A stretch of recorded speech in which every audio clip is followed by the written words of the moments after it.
오늘 주신 말씀 마태복음입니다. 다시 마태복음으로 돌아왔고요. 마태복음 18장 1절에서 5절까지의 말씀 우리 한 절씩 교독하겠습니다. 마태복음 18장 1절에서 5절까지의 말씀 우리 한 절씩 교독하겠습니다. 1절입니다. 그때에 제자들이 예수께 나와 이르되 천국에서는 누가 크니이까? 예수께서 한 어린아이를 불러 그들 가운데 세우시고 이르시되 진실로 너희에게 이르노니 너희가 돌이켜 어린 아이들과 같이 되지 아니하면 결단코 천국에 들어가지 못하리라. 그러므로 누구든지 이 어린아이와 같이 자기를 낮추는 사람이 천국에서 큰 자니라. 함께 있습니다. 또 누구든지 내 이름으로 이런 어린 아이 하나를 영접하면 곧 나를 영접함이니. 아멘. 고맙고 감사하신 아버지 하나님, 우리에게 12월 첫 주일을 허락하심에 감사합니다. 매일매일이 하나님의 은혜임을 기억하고 우리 안에 감사가 끝이 않는 삶을 살기를 원합니다. 더러 우리가 원치 않는 상황과 또한 아버지 하나님의 계획들이 어그러지고 더러 실패하며 좌절하며 낙심하며 하나님 앞에 애통함을 호소하는 우리들의 삶이지만, 그럼에도 여전히 우리를 붙들고 계시는 그 하나님의 선하심을 우리가 믿사오니 아버지 하나님께서 남은 우리의 날들도 하나님의 선하심 가운데로 인도하여 주시옵소서. 오늘도 하나님 앞에 귀한 예물을 구별하여 드립니다. 아버지 하나님, 물질로 여러 가지 어려움과 고통을 겪고 있는 이 시대에 하나님의 것임을 고백하며 드려진 예물들이오니 아버지 하나님, 예물들을 통해서 하나님의 나라가 확장되는 일 가운데 아버지 하나님 귀하게 사용되어지고 오롯이 쓰여질 수 있도록 우리 하나님께서 역사하여 주시옵소서. 길벗 교회와 속한 모든 성도들의 삶의 자리를 하나님이 기억하여 주시어서 아버지 하나님은 날마다 우리를 먹이시고 입히시는 그 하나님의 손길 가운데 늘 우리 안에 자족하는 믿음이 그치지 않는 복된 인생들이 되어질 수 있도록 하나님께서 날마다 형통케 하여 주시옵소서. 오늘도 말씀을 묵상하려고 합니다. 주신 말씀을 통해서 우리에게 무엇을 말씀하시고 또한 우리가 어떻게 믿음의 삶을 살아야 할지를 함께 고민하며 하나님 앞에 물으며 그 하나님의 선한 인도하심을 받는 귀한 시간 될 수 있도록 성령 하나님 우리 가운데 오셔서 눈과 귀를 여시고 마음을 열어주셔서 하나님 말씀을 받고 아멘으로 화답하는 복된 시간 될 수 있도록 우리와 함께 하여 주시옵소서. 모든 말씀 율관하신 예수님의 이름으로 감사하며 기도드렸습니다. 아멘. 우리 주신 말씀으로 잠시 묵상하는 시간 갖도록 하겠습니다. 오늘 말씀은 히브리 단어로 좀 시작을 해볼까 합니다. 히브리 어렵게 공부했는데 다 까먹었는데요. 이따금씩 말씀을 준비할 때만 이렇게 들여다보게 됩니다. 오늘 소개하고자 하는 단어는 이 단어입니다. 아이에카라고 하는 단어입니다. 좀 낯선 단어일 수 있는데요. 의미를 알면 굉장히 우리에게 익숙한 단어로 이해가 되실 것 같습니다. 이 뜻은 내가 어디 있느냐라는 의미입니다. 아이에카. 떠오르는 말씀이 있으시죠? 제가 수없이 많이 강조한 그런 말씀이기도 한데요. 이 아이에카라고 하는 이 단어가 쓰인 말씀은 창세기 3장 9절의 말씀입니다. 이런 말씀이죠. 여호와 하나님이 아담을 부르시며 그에게 이르시되 뭐라고 말씀하시죠? 내가 어디 있느냐. 성경에 등장하는 하나님의 첫 번째 질문입니다. 첫 번째 질문. 굉장히 중요하다고 여러 번 말씀을 드렸어요. 굉장히 중요한 것을 넘어서 어찌 보면 가장 우리에게 본질적인 그런 물음, 질문인 것이고, 믿음을 가지고 살아가는 사람들이라면 언제나 이 질문을 마음에 품고 살아야 할 질문입니다. 아이에카, 내가 어디 있느냐. 제가 이 질문을 다시 한번 말씀 가운데 소개하는 첫 번째 이유는 우리가 성경을 읽고 묵상을 할 때 질문하는 것이 매우 중요하다라는 말씀을 드리려고 하는 것입니다. 우리가 묵상을 한다는 것은 어느 면에서는 질문한다는 것이에요. 하나님께 질문하는 것입니다. 하나님 이 말씀이 무엇입니까? 하나님 이 말씀의 의미가 어떤 것입니까? 끊임없이 하나님께 묻는 것이에요. 뿐만 아니라 내 자신에게도 질문하는 거예요. 내 자신에게. 그렇다면 나는 이 말씀 앞에서, 그렇다면 내 삶은, 나의 어떤 기준, 나의 선택, 어떤 나의 모습은 끊임없이 나에게도 질문하는 것이 묵상이에요. 하나님께 질문하고 나에게 질문하는 것. 그래서 여러 번 말씀드렸습니다. 질문하지 않는 신앙은 죽은 신앙이에요. 단언컨대요. 질문하지 않으면. 덮어놓고 믿는 믿음, 그것은 건강한 믿음이 아닙니다. 이른바 맹신일 뿐이에요. 오늘날 맹신하는 사람들이 교회 안에도 너무도 많습니다. 말씀이 그러한가를 묵상하지 않고 목사가 하는 말을 그냥 가감없이 받아들이는 겁니다. 물론 목사 입장에서는 좋을 수 있어요. 그러나 그것이 모두에게 좋은 것은 아닙니다. 결국은 목사에게도 그것은 독이 될 수 있는 거예요. 그러니까 끊임없이 뭐 의심하고 트집을 잡고 사사건건 시비를 걸라는 말씀이 아니라 묵상을 하라는 거예요. 하나님 앞에서 나를 비추고 끊임없이 말씀을 들여다보면서 질문해 보는 것이에요. 아, 우리 목사가 얘기했으니 맞겠지. 한편으로는 고마운 것이지만 다른 한편으로는 모두에게 좋을 것이 없는 것이라는 겁니다. 또한 묻지 않는 신앙은 단언컨대 샤머니즘입니다. 샤머니즘. 그들은 묻지 않아요. 그냥 내가 원하는 거, 내가 간절히 소망하는 거, 욕망하는 거 거기에만 집중할 뿐이지 질문하지 않아요. 그렇기 때문에 묻지 않는 신앙은 자연스럽게 사이비일 수밖에 없는 것입니다. 자, 두 번째 이유는 이것인데요. 이 질문이 가진 본질에 있습니다. 아이에카라고 하는 이 질문이 가진 본질. 여기에는 관계성을 말씀하고 있는 것입니다. 이 질문은 아담과 하와가 아시는 것처럼 하나님이 금지한 선악을 알게 하는 나무 열매, 우리가 뭐 사과로 이해를 하지만 사과는 아닙니다. 선악을 알게 하는 나무 열매를 먹은 이후에 성경의 표현을 보자면 눈이 밝아져서 하나님의 얼굴을 피하게 되는 것입니다. 눈이 밝아졌다는 건 여러 가지 의미가 있습니다. 이제 자기 일을 돌아다보게 되는 또는 수치심이 생겨난 그리고 타자성이 생겨난 거예요. 나와 너라고 하는 이제 구분이 되는 그런 일들이 벌어지게 되는데 동산나무 사이에 이제 숨게 되는 것입니다. 벌거벗었음을 보고 부끄러워하는 거예요. 수치심이 생겼다는 것입니다. 그러면서 그때 숨어 있을 때 하신 질문이에요. 이 질문, 아이에카라고 하는 질문을 좀 더 풀어서 말씀드리면 이런 의미를 가지고 있습니다. 내가 지어준 너의 모습 그대로 내가 너에게 지정한 너의 장소에 있느냐라는 의미입니다. 그걸 짧게 말하면 내가 어디에 있느냐라는 의미지만 좀 풀어보면 이겁니다. 되게 중요한 부분들이 많아요. 내가 지어준 너의 모습 그대로, 창조의 원래의 그 창조 모습 그대로 내가 너에게 지정한 너의 장소, 하나님께서 원하시는 장소, 그 에덴 동산이었는데 결국 범죄한 이후에 이들은 그 장소로부터 이탈하게 되는 것이죠. 자, 아담에게 생각해 보라는 질문이에요. 내가 어디 있느냐라는 거. 하나님이 아담이 어디 있는지 몰라서 하시는 말씀이 아니고 아담에게 생각해 보라는 질문이에요. 지금 아담은 범죄했습니다. 자, 죄를 지었다는 것이 무엇입니까? 죄를 지었다는 것. 그 본질은 원래의 모습, 원래의 자리, 원래의 역할에서 벗어났다는 거예요. 그래서 죄, 하마르티아, 관역에서 벗어났다. 그걸 죄라고 하는 그런 의미로 풀이하잖아요. 원래의 내 모습, 또한 원래의 나의 자리, 원래 내가 해야 할 역할, 이것에서 벗어나는 것이 범죄한 것입니다. 결국 이것은 하나님과의 관계가 깨어진 거예요. 관계성에 문제가 생기는 것입니다. 뿐만 아니라 늘 말씀드렸죠. 내 자신과의도 관계성이 깨져요. 내게 열등감이 생기고 나를 비하하고 자학하고 끊임없이 나를 학대하는, 끊임없이 다른 사람과 비교하면서 거기서 원래의 나의 모습들을 잃어가는 것이죠. 당연히 타인과의 관계도 깨어지는 것이고요. 자, 이러한 관계, 이렇게 깨어진 관계를 다시 원래의 자리, 원래의 모습으로 되돌리는 건 뭐라고 말씀드렸습니까? 그것이 구원이에요. 그것이 기독교에서 말하는 구원입니다. 죽어서 천국 가는 것, 그게 구원의 본질이 아니라 관계가 회복되는 것이 구원의 본질이라는 것이에요. 이 관계라는 것은 우리의 신앙에 있어서 아주 중요한 핵심입니다. 자, 오늘 본문 말씀 마태복음 18장은 예수님께서 이 그리스도인의 인간 관계를 설명하시는 말씀이에요. 오늘 이 관계성, 여기에 좀 주목을 해보려고 합니다. 근데 이것은 단순히 그저 인간 관계에서의 어떤 단순한 처세, 요령, 무슨 뭐 몇 가지 방법 뭐 이런 식 많잖아요. 어떻게 하면 관계를 잘 맺을 수 있고 사람 사이에서 처세를 잘할 수 있고 내가 인정받을 수 있고 그런 이야기를 하시는 것이 아니에요. 오늘 이 관계성의 핵심은 뭡니까? 천국, 즉 하나님의 나라가 어떤 철학과 어떤 가치와 또한 어떤 질서와 어떤 원리를 가지고 움직이는, 기능하는 나라인가를 오늘 예수님께서 가르쳐 주시는 말씀입니다.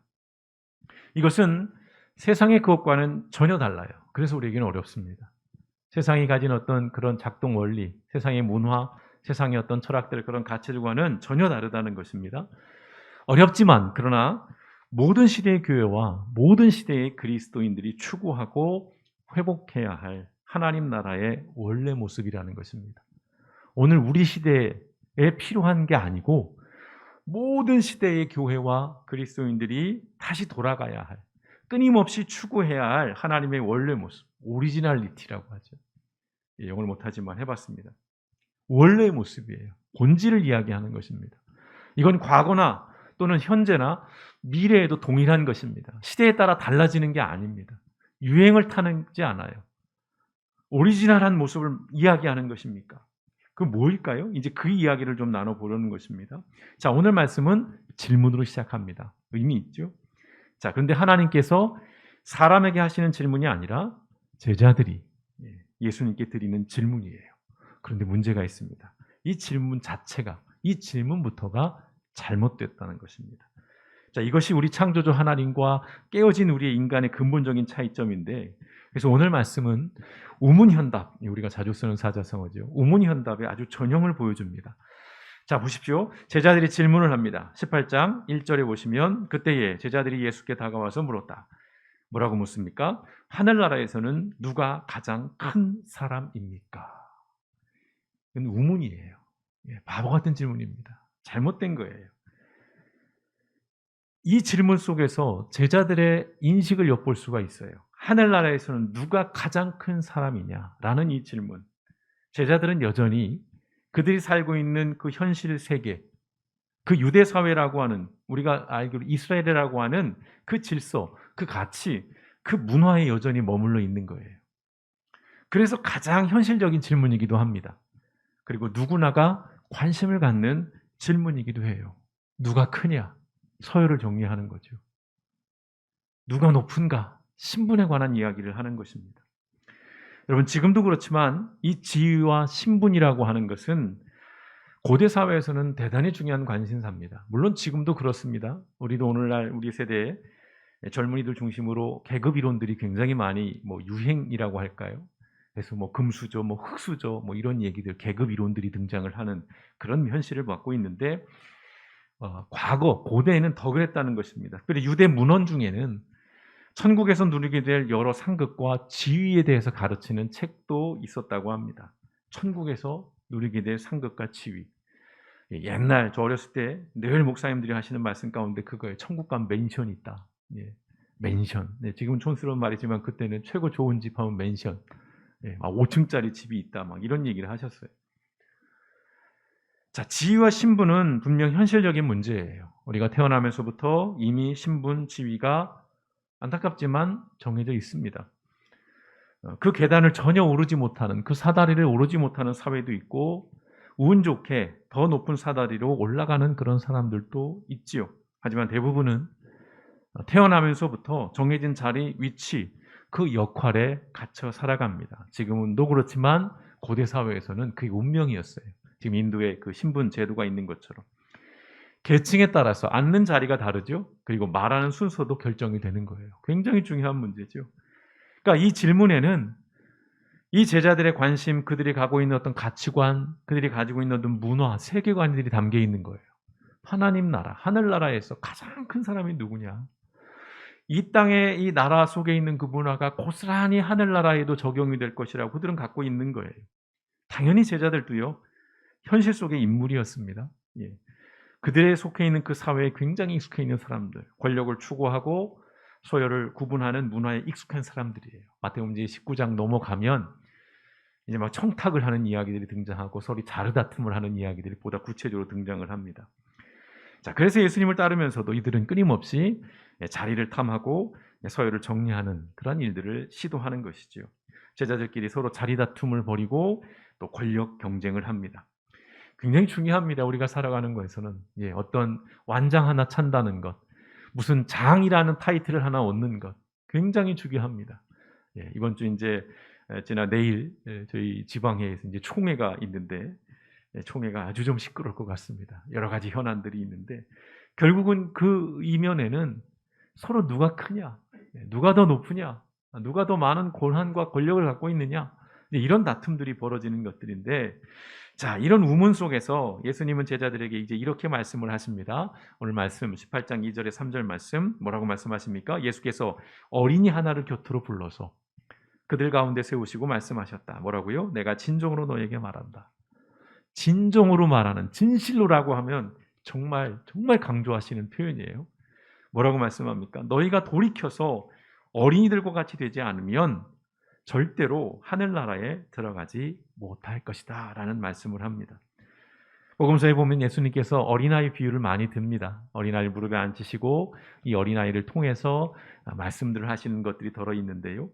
오늘 예수님은 이 어린아이를 통해서 새로운 관점, 또 새로운 가치, 어떤 새로운 질서, 새로운 문화에 대해서 말씀을 하십니다.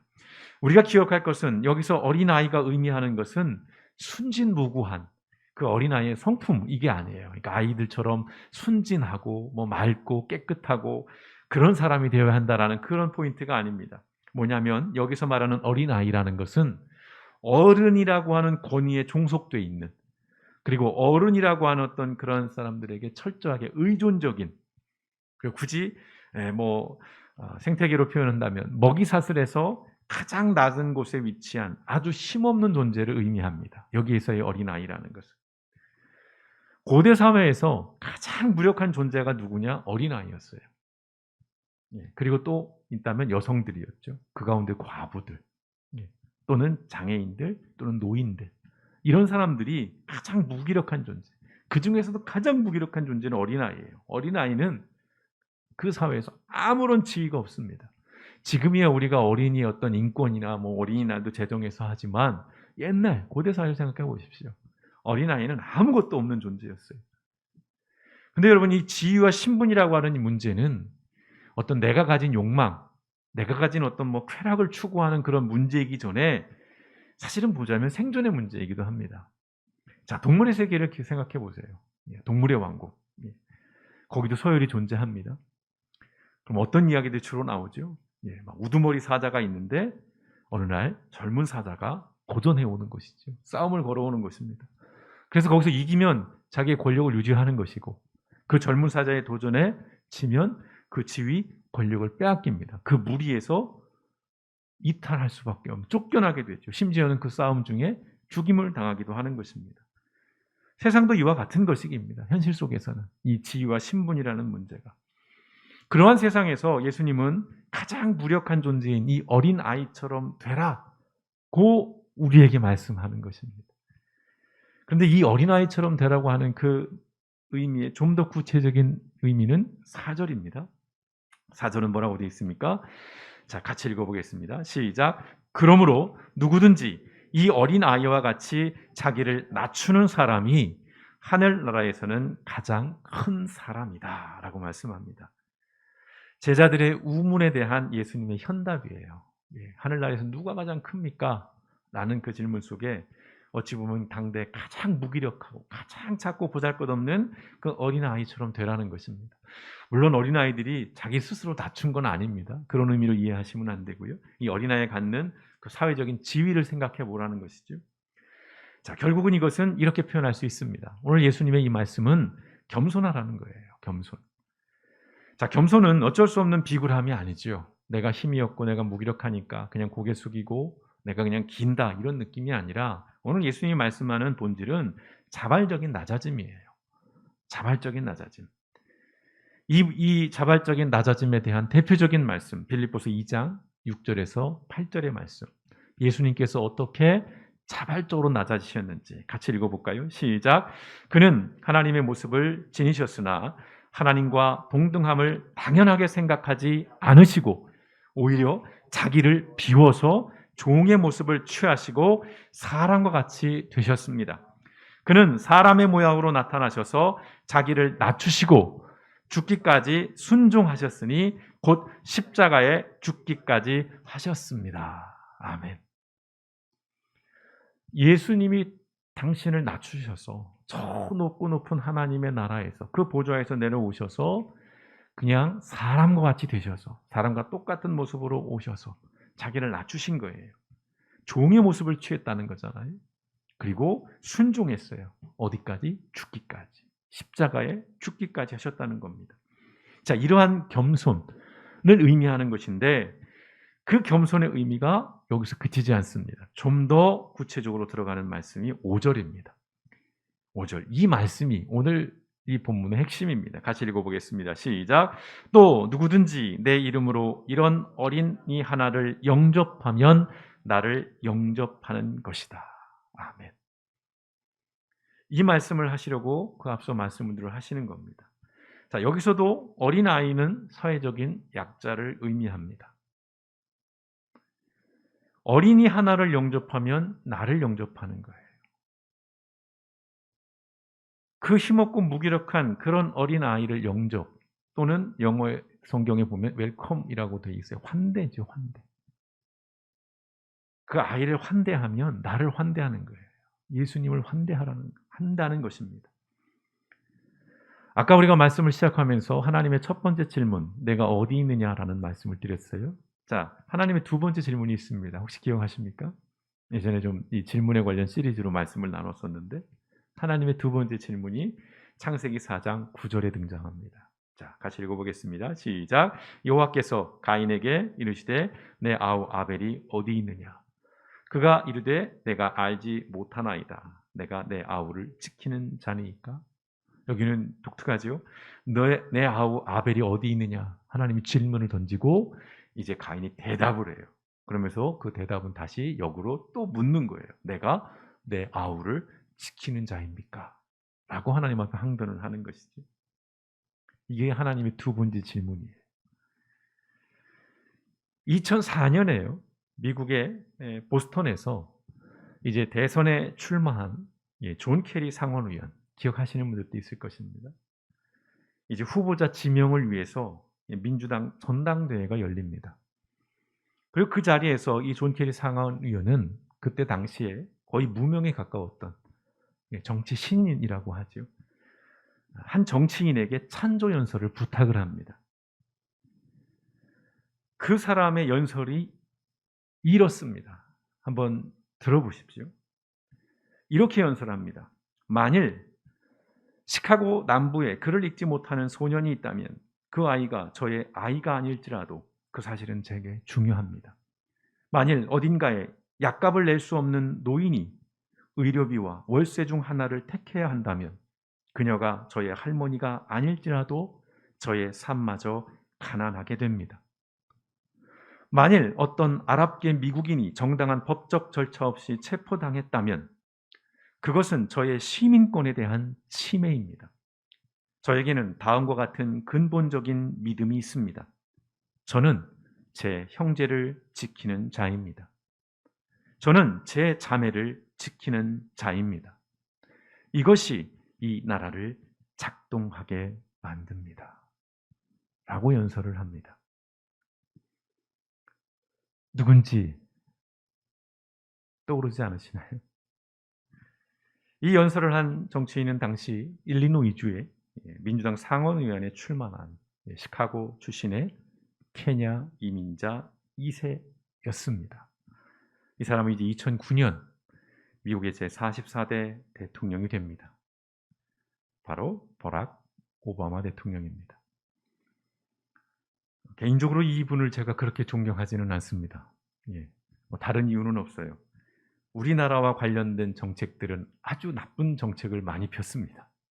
그래서 개인적으로 좀 제가 악감정을 가지고 있습니다.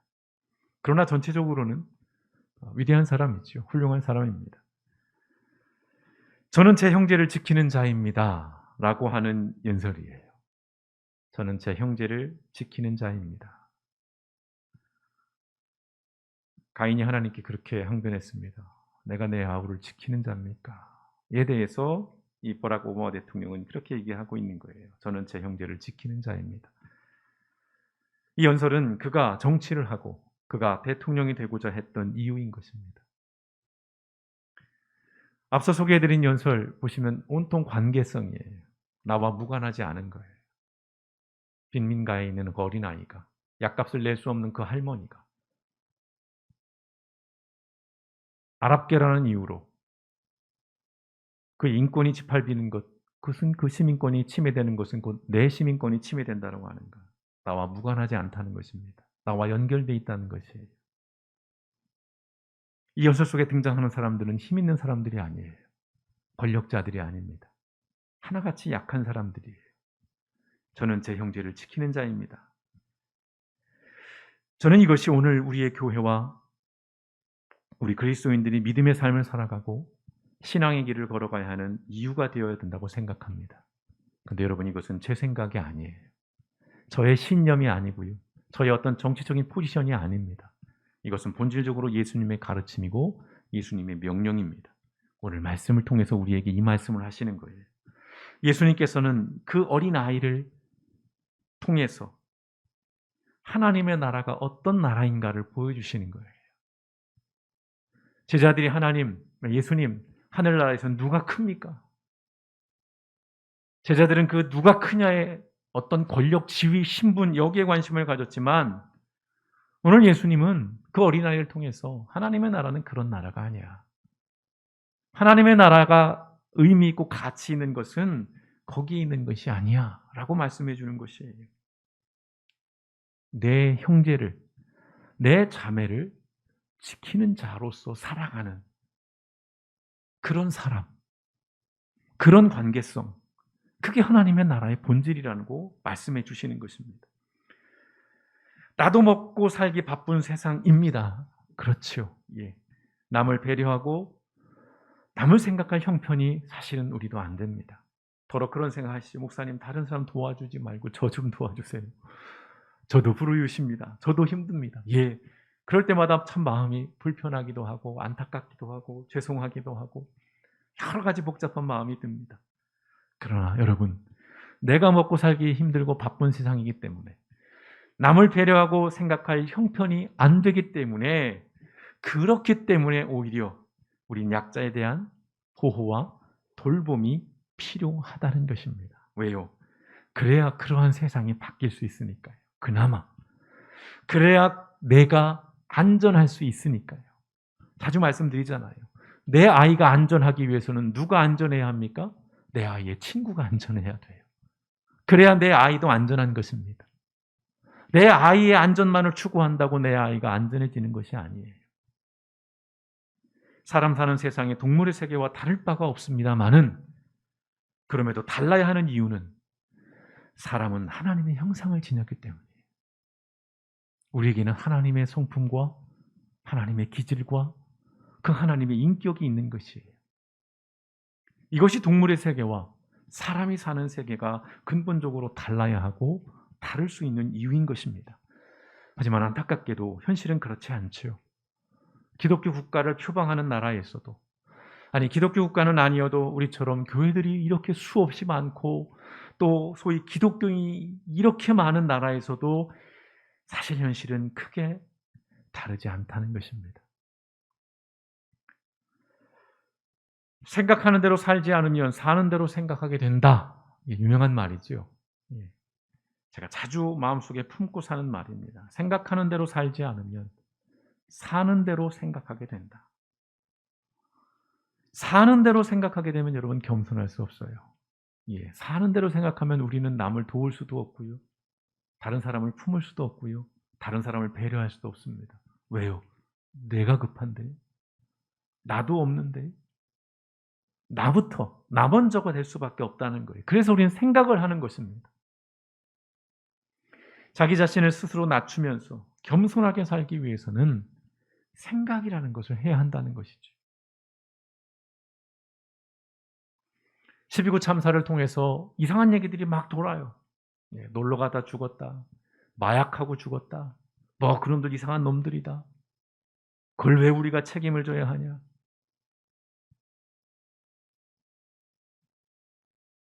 그런 이야기를 할 수 있습니다. 그러나 그렇게 해서 이 참사가 묻혀지면 그 다음엔 우리 차례예요. 내가 당사자가 될 수 있고 내 자식들이 당사자가 될 수 있는 것입니다. 길을 걷다가 놀러 가서 죽는다는 것이 정당한 게 아니잖아요. 그게 상식적이진 않잖아요.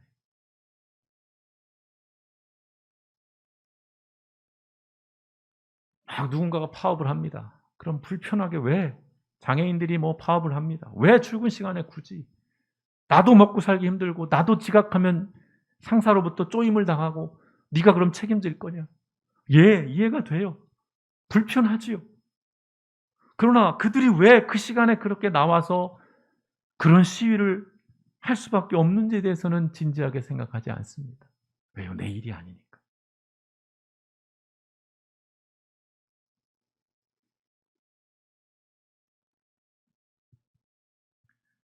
그 말 들어보셨을 겁니다. 한 사회의 수준을 가늠하는 방법. 그것이 뭐냐? 그 사회의 가장 약한 사람들을 어떻게 대우하느냐에 따라 그 사회의 수준이 결정된다는 것이에요. 여러분, 하나님의 나라는 가장 약한 자를 가장 우선하는 나라입니다. 세상의 나라들은 힘있고 권세 있는 자를 우선합니다. 힘 있는 사람을 존중해요. 저도 완장 한번 쳐봤는데요. 좋더라고요. 와서 막 고개 숙이고 막 굽신거리고 제가 뭔가 된 것 같아요. 그런데 힘없는 사람을 함부로 하고 무시하는 것이 세상에 이치고 원리고 당연한 것이에요. 그러나 하나님의 나라는 그렇지 않다는 거예요. 오늘 예수님이 우리에게 그 말씀을 하시는 것입니다. 예수님은 겸손함으로 가장 낮고 가장 약한 사람들을 환대하며 사는 삶을 가장 크고 가장 위대한 삶이라고 말씀하시는 것입니다. 그래서 하나님께서 오늘 성도 여러분에게 질문하십니다. 아이에카. 지금 여러분은 어디에 계십니까? 지금 여러분이 서 있는 그곳은 어디십니까? 여러분은 누구를, 무엇을 지키는 삶을 살고 계십니까? 오늘 대강절 두 번째 주일을 맞이하고 있습니다. 예수님에 관해서 우리가 묵상하는 절기예요. 우리가 예수님 앞에서 진지하게 생각하고 무겁게 질문해야 할 물음이 바로 이것입니다. 여러분은 지금 어디에 계시면서 어떠한 삶을 살아가고 계시는지, 어린아이처럼 되라는 그 예수의 말씀, 겸손하라는 그 말씀, 연약한 자에 대해서 환대하라고 하는 그 말씀, 과연 내가 믿음의 사람으로서, 내가 하나님을 믿는 사람으로서 나는 어떠한 삶을 살아가고 있는지, 우리가 올 한 해를 마무리할 때 이 즈음에 우리가 우리 스스로에게 물어야 될 말씀이라는 것입니다. 하나님은 우리에게 끊임없이 묻고 계십니다. 내가 어디 있느냐? 내가 어디 있느냐? 내가 어디에서 어떤 존재로, 어떠한 모습으로, 어떠한 삶을 살아가고 있느냐라고 우리에게 물으시는 겁니다. 이 한 주간 다시 한번 이 아이에카, 이 물음을 우리가 깊이 마음속에서 성찰하시면서 오늘 나는 어떠한 삶을 살아야 하는지, 내 아우를 지키는 자입니까? 라고 항변하며 살아갔던 우리의 삶이 예, 제 형제를, 제 자매를 지키는 자입니다 라는 그러한 위대한 믿음의 고백으로 변화될 수 있기를, 그러한 믿음, 그러한 마음을 우리에게 주시기를, 성령께서 우리를 강권하셔서 나는 할 수 없지만 성령께서 주시는 그 능력으로 가장 연약한 이들을 환대하고 그들을 지지해주고 그들의 형편과 상황을 조금이나마 헤아리면서 조금은 배려하며 그렇게 살아감을 통해서 이 땅이 하나님의 나라로 변화되는 그 일 가운데 저와 여러분의 삶이 이번 한 주간 작은 부분일지라도 그렇게 사용되어지고 그렇게 쓰여지기를 하나님 앞에 소원하면서 이 한 주간 하나님 앞에 그리스도인으로 살아가시길 주님의 이름으로 축원드립니다. 함께 기도하시겠습니다.